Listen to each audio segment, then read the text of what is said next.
and Israel. And he only has 4 years left. That means Israel's got a window to get everything they want to do over the next 4 years. And that's been Netanyahu's goal since the 1990s. When Netanyahu came into power in 1996, along with the Americans, they devised a plan to break up all state-backed resistance to Israel. There was a document inside Hillary Clinton's emails which were released by the State Department, which is a briefing about Israel and Syria and how the United States can help Israel's security. The document says, the best way to help Israel deal with Iran's growing nuclear capability is to help the people of Syria overthrow the regime of Bashar al-Assad. It is the strategic relationship between Iran and the regime of Assad in Syria that makes it possible for Iran to undermine Israel's security. Job done. There was a program called Operation Timber Sycamore, which began in 2012 and is actually one of the biggest CIA covert operations ever. It went on for 5 years and was budgeted at over $1 billion a year to arm and train the rebels who they wanted to overthrow Assad.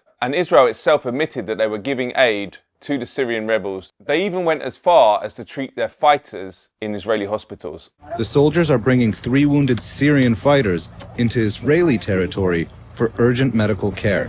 Since the start of Syria's civil war, about 1,300 Syrians have quietly received medical treatment inside Israel. 2 days after October 7th, Netanyahu met with mayors in the south of Israel and he said, "Remain steadfast, we are going to change the Middle East." What did he mean by this?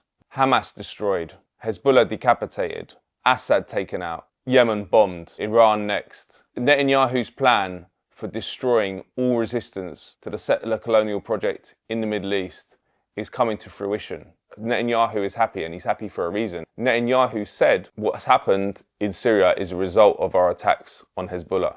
He took credit for it. He's celebrating. He moved more troops further into Syria. They took more of Syria in the week following the fall of Assad than they took in the whole of the 1967 war. They're now saying that they're going to increase the number of settlers they're sending to the occupied Golan Heights. It's part of a plan for a greater Israel and a Middle East which has submissive, dismembered states. They keep their people in check and they give support to the Tel Aviv regime if they need it.